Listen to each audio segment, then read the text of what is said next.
Hello everyone, welcome to ideal coaching. This is Krishnakant Singh Bundela.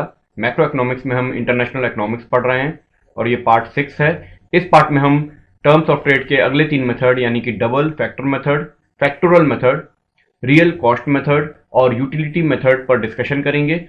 इसके पहले के जो मेथड्स हैं अगर वो आपने नहीं देखे हैं तो देख लीजिए, ये सब इंटरलिंक्ड है। और अगर आप टर्म्स ऑफ ट्रेड के सारे मेथड्स नहीं जानेंगे तो आगे की थ्योरीज भी आपको समझ में उतने अच्छे से नहीं आएंगी। जैसा कि हमने देखा था कि जो single factorial terms of trade था उसमें हम केवल डोमेस्टिक एक्सपोर्ट इंडस्ट्रीज को लेते थे और उनका फैक्टर प्रोडक्टिविटी लेते थे, लेकिन अब हम इसमें फॉरेन कंट्रीज का भी लेंगे। यानी जो नया double factorial terms of trade है टीडी, उसमें कमोडिटी टर्म्स ऑफ ट्रेड के साथ मल्टीप्लाई होगा जेड यानी कि factor productivity of exporting country, और डिवाइड करेंगे हम जेड एम से उसको।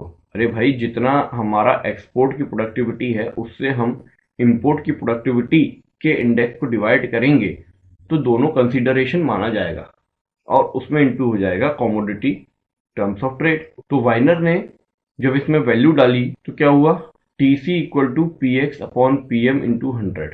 टी सी की वैल्यू इससे निकलेगी और टी डी इक्वल टू कितना होगा, P x upon P M into, जैसा हमने ये दिया है दोनों की productivity index, Z upon Z M into 100। अब सपोज बेस ईयर में तीनों की प्राइस 100 है तो टीडी भी 100 आ जाएगा।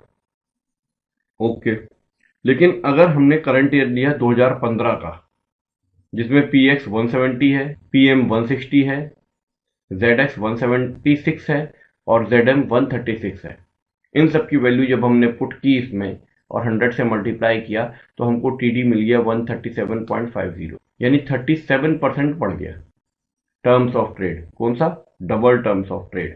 तो इससे हमको एक पिक्चर तो मिल रही है। तो double factorial terms of trade हमको क्या बता रहा है कि 37.50% हमने इंप्रूवमेंट किया। अब इसमें देखते हैं ये P x upon P M कितना आ रहा है, यानी कि कॉमोडिटी टर्म्स ऑफ ट्रेड कितना आ रहा है।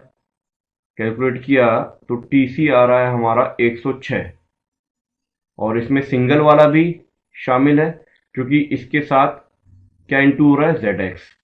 P x upon P M multiply by Z X क्या कहलाता था, टी एस, यानी कि सिंगल टर्म्स ऑफ ट्रेड, जो इसके पहले वाला मेथड था। तो इसको अगर हमने निकाला तो आया 187, यानी थोड़ा सा इंप्रूवमेंट हुआ कॉमोडिटी टर्म्स ऑफ ट्रेड में, और double factorial terms of trade में 37.50 का हो गया। इससे क्या पता चल रहा है कि जो हमने इंपोर्ट का इंडेक्स लिया है उसका कम असर हुआ है हम पर। क्यों, क्योंकि अगर हम इंपोर्ट का इंडेक्स हटा दें तो हमको सिंगल फैक्टर प्रोडक्टिविटी 187 मिल रही है, क्योंकि इसमें से अगर हम कमोडिटी टर्म्स ऑफ ट्रेड निकालें तो केवल थोड़ा ही से बढ़ रहा है। यानी हमने इंपोर्ट जब ले लिया, इंपोर्ट की प्रोडक्टिविटी ले ली, तो ज़्यादा कुछ हम पर असर नहीं हो रहा है कमोडिटी टर्म्स ऑफ ट्रेड के हिसाब से। लेकिन सिंगल टर्म्स ऑफ ट्रेड में पता लगा कि 87 आ सकता था एक्स्ट्रा, मगर जब हमने इंपोर्ट जोड़ दिया, इंपोर्ट की फैक्टर प्रोडक्टिविटी जोड़ दी, तो इतना कम हो गया। मतलब पहले वाले मेथड में से ये मेथड हमको और क्लियर पिक्चर बता रहा है। और अगर इंपोर्ट का जो फैक्टर प्रोडक्टिविटी है वो और ज़्यादा कर दिया जाए, 136 है, इसको 200 कर दिया जाए तो क्या होगा, तो ये तो 106 ही आएगा और ये भी 187 आएगा, क्योंकि इनमें 130 ये 200 तो जुड़ नहीं रहा। लेकिन जब हमने यहाँ 200 जोड़ दिया तो हमारा टीडी अनफेवरेबल हो जाएगा, ये कम आ जाएगा। ये बड़ी प्रॉब्लम है। यानी इसके क्रिटिसिज्म पर आए अगर, तो सबसे पहला है measurement of productivity. Single factorial terms of trade में ये लिमिटेशन थी कि उसका मेजरमेंट नहीं किया जा सकता क्योंकि इंडेक्सिंग करनी है अपने एक्सपोर्ट फैक्टर प्रोडक्टिविटी की। लेकिन अब आपके पास डबल आ गया, अपना भी करो और विदेशियों का भी करो जहां से आप इंपोर्ट कर रहे हो, कैसे आप पता लगेगा, ये बड़ी प्रॉब्लम हो गई। उसके बाद मिसप्लेस्ड एम्फेसिस। इसमें जो double factorial terms of trade है, इन्होंने जो जोर दिया है वो दोनों इंडिसेस पर दिया है, यानी कि फैक्टर प्रोडक्टिविटी डोमेस्टिक कंट्री का भी जो एक्सपोर्ट कर रही है और जो इंपोर्ट कर रही है उसका भी। लेकिन मेन इंपॉर्टेंट बात क्या है कि आप कितना इंपोर्ट कर रहे हो, क्वांटिटी आप कितनी इंपोर्ट कर रहे हो, एक्सपोर्ट के मुकाबले। ये ज़्यादा इंपॉर्टेंट है कि ये इंपॉर्टेंट है कि उनकी फैक्टर ऑफ प्रोडक्टिविटी और हमारी फैक्टर ऑफ प्रोडक्टिविटी में अंतर क्या है। तो इस नतीजे में जो ग्रॉस टर्म्स ऑफ ट्रेड था, gross barter terms of trade था क्वांटिटी वाला, वो यहाँ पर इग्नोर हो गया है। वो ज़्यादा अच्छा है double factorial terms of trade से, क्योंकि उसमें क्वांटिटी पता तो चल रही थी, इसमें तो पता ही नहीं चल रही। तीसरा है फॉल्टी कंसेप्ट। यहाँ पर दो देशों के बीच का जो रिलेशन बता रहे हैं फैक्टर प्रोडक्टिविटी टर्म्स में, वो दिखाई दे रहा है, लेकिन इसमें एक फॉल्ट है। क्यों? क्या है कि भाई हमको हमारे फैक्टर प्रोडक्टिविटी से मतलब है, क्योंकि हम उसमें अपना गेन करते हैं, फायदा करते हैं। दूसरे के फैक्टर प्रोडक्टिविटी से हमको क्या मतलब है, यानी वही सिंगल पर ध्यान दिया इन्होंने।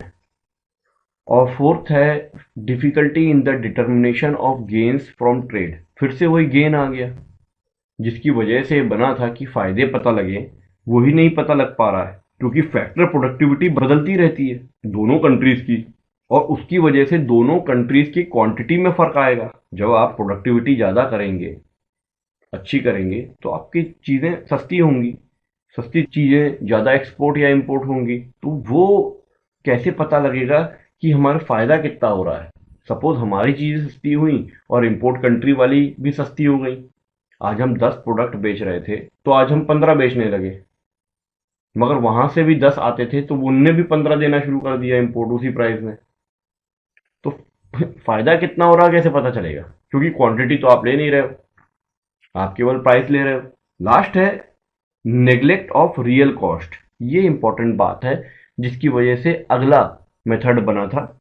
जब दो ट्रेडिंग कंट्री कोशिश करती हैं कि उनका प्रोडक्शन बढ़े, तो होता क्या है कि वो अपने रिसोर्सेस कहाँ लगाती हैं? प्रोडक्शन में। किसके प्रोडक्शन में? एक्सपोर्ट करने के लिए जो हम प्रोडक्शन कर रहे हैं उसमें। तो वो रिसोर्सेज जो हमारे डोमेस्टिक कंट्री में यूज हो सकता था, वो रिसोर्स, उसको हमने डाइवर्ट कर दिया एक्सपोर्ट के लिए, यानी हमने कुछ सेक्रीफाइस किया। क्या सेक्रीफाइस किया? That is real cost. वो इसमें डिस्कस नहीं की गई है। उसके लिए हम अगले मेथड में आते हैं। क्यों? क्योंकि इसमें हमारे रिसोर्सेस जो प्रोडक्शन में लग रहे हैं, वो रिसोर्सेस सारे डाइवर्ट हो रहे हैं एक तरीके से इंपोर्ट सेक्टर में। वो सारे प्रोडक्ट्स जा सकते थे हमारे एग्रीकल्चर सेक्टर में, इंडस्ट्रियल सेक्टर में, और भी जितने सेक्टर्स हैं सब में जा सकते थे। लेकिन अब हो क्या रहा है?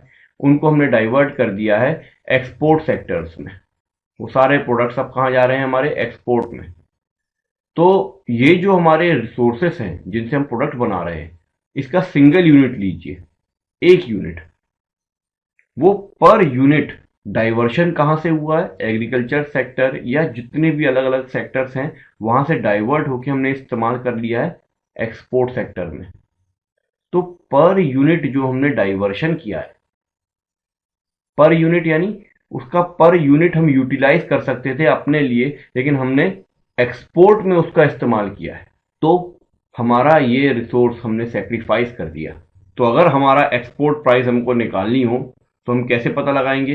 ये जो रियल कॉस्टिंग हमने उसके लिए दी है, ये रियल सेक्रीफाइस जो हमने किया है, तो ये हमारी यूटिलिटी लॉस्ट हो गई। हम यूज कर सकते थे उसका, लेकिन हमने वो प्रोडक्ट बना के उसको एक्सपोर्ट सेक्टर में दे दिया, और इसको कहते हैं real cost of producing exports. ये रियल कॉस्ट हम दे रहे हैं उसके लिए, अपना रिसोर्स हम खर्च कर रहे हैं उस एक्सपोर्ट के लिए, अपना ही रिसोर्स है, अपने ही प्रोडक्ट्स बना रहे हैं, मगर डोमेस्टिक कंट्री हम अपने कंट्री को नहीं देकर दूसरी जगह भेज रहे हैं। तो ये real cost of producing exports वाला मेथड आ गया। तो जेकब वाइनर ने बताया कि अगर real cost terms of trade निकालना है तो उसमें हम जो single factorial terms of trade था उसमें मल्टीप्लाई करेंगे कौन सा index? Amount of disutility. जो हम यूज कर रहे थे, यूज कर सकते थे, वो हमने नहीं किया, यानी डिस यूटिलिटी हो गई, वो पेन हुआ, वो सेक्रीफाइस हुई। तो वो सेक्रीफाइस या वो पेन या इर्कसमनेस जो हुई है, हमको दर्द हुआ है जो, उसकी इंडेक्सिंग करके हम इसमें मल्टीप्लाई करेंगे। किस हिसाब से? पर यूनिट रिसोर्सेस के हिसाब से जो हमारा प्रोडक्शन में लगा है, वो भी एक्सपोर्ट गुड्स के। तो real cost terms of trade को इस तरीके से हमने दिया है। ये टीएस क्या था? Single terms of trade, single factorial terms of trade, उसमें आरएक्स का मल्टीप्लाई कर दिया है। यही यूटिलिटी, बल्कि डिस यूटिलिटी का इंडेक्स, क्योंकि यूटिलिटी लॉस्ट हो गई है, यानी डिस यूटिलिटी है। बस इसमें इसकी वैल्यू पुट कर दी, P x upon P M into Z x, ये क्या था, टी एस था, और फिर आर एक्स भी मल्टीप्लाई हो गया। तो अगर P x upon P M, जिसको हम बोलते हैं कमोडिटी टर्म्स ऑफ ट्रेड, बहुत बुरा हो गया, नेगेटिव आ गया, तो भी इन दोनों से न्यूट्रलाइज हो जाएगा। किससे? डिस यूटिलिटी के पेन से, क्योंकि ठीक है ये कम आ रहा है, हम कम दाम पे दे रहे हैं उसको, लेकिन हमारी जो डिस यूटिलिटी है उसके हिसाब से ये हमारा टर्म्स ऑफ ट्रेड ज़्यादा आएगा। तो रियल कॉस्ट आर एक्स को हम जब इसमें मल्टीप्लाई कर देंगे तो हमारा ये real cost terms of trade neutralize हो जाएगा उससे। तो होता क्या है कि अगर हमारा कमोडिटी टर्म्स ऑफ ट्रेड नीचे चला गया तो कंपनसेट किससे हो रहा है? जेड एक्स से। तो जो P x upon P M into Z X है वो क्या है? टी एस है। तो टी एस स्टेबल रह गया, एक नीचे गया एक ऊपर हुआ तो ये स्टेबल रह गया। लेकिन ये ध्यान में रखें कि ये आर एक्स उतना ही का उतना ही है, आर एक्स में भी बदलाव नहीं आया, तो हमारा टी आर वैसी का वैसी रहेगा। लेकिन जब ये जो हमको दिया गया है ये टी एस, ये स्टेबल है, और अगर आर एक्स को बढ़ा दिया जाए तो क्या होगा? स्थितियां बिगड़ जाएंगी। यहां वो टर्म्स ऑफ ट्रेड है जो रिलेटेड है आपका रियल कॉस्ट से। कॉस्ट मतलब आपका खर्चा, अगर ये ज्यादा आता है तो इसका मतलब आपका रियल कॉस्ट ज्यादा आ रहा है, तो आप घाटे में हो। तो यहां पर अगर ये टर्म ज्यादा आए, टी आर, तो ये आपके लिए अच्छी स्थिति नहीं है। ये टर्म्स ऑफ ट्रेड ये बता रहा है। इसके भी क्रिटिसिज्म है। क्या? सबसे पहला है सब्जेक्टिव कंसेप्ट, बड़ा सब्जेक्टिव सा है कि आप उस दर्द को, उस सेक्रीफाइस को लेकर आ रहे हो। अब डीसी यूटिलिटी या रियल कॉस्ट जो इन्वॉल्व है उस प्रोडक्शन में, वो निकालोगे कैसे, आप मेजर कैसे करोगे? बहुत मुश्किल है कि आप उस, क्योंकि हर चीज की यूटिलिटी हर व्यक्ति के लिए अलग होती है। अब तेल की यूटिलिटी वहां कम है जहां पर तेल मिलता है, हमारे लिए उसकी यूटिलिटी बहुत ज्यादा है, तो कैसे आप निकालोगे उसकी यूटिलिटी को? That is criticism. Neglect of real cost of diverting domestically consumed goods to export. Real cost का मतलब क्या होता है कि हमने वो रिसोर्सेज को डाइवर्ट कर दिया एक्सपोर्ट सेक्टर्स में, लेकिन जो डाइवर्शन हुआ है वो भी तो कॉस्टिंग लगती है, वो कहाँ गया? वो चीज हमारे पास यूज हो सकती थी। एक तो रिसोर्सेज का कॉस्ट है, एक डाइवर्शन का भी तो कॉस्ट होगा, वो नहीं लिया आपने। नेक्स्ट है neglect of real cost of producing import substitute. उसका रियल कॉस्ट नहीं लिया जो हम इंपोर्ट सब्सटीट्यूट को प्रोड्यूस कर रहे हैं। मतलब जो हम इंपोर्ट करते हैं, अगर उसका कुछ सब्सटीट्यूट भी हम बनाने लगे अपनी कंट्री में, तो उसका भी रियल कॉस्ट लेना होगा, वो नहीं लिया आपने। क्योंकि अगर आप किसी भी प्रोडक्ट की कॉपी करने लगे हैं, जैसे हमारे यहाँ फोन बनने लगे हैं एंड्रॉयड, पहले बाहर से क्या आता था?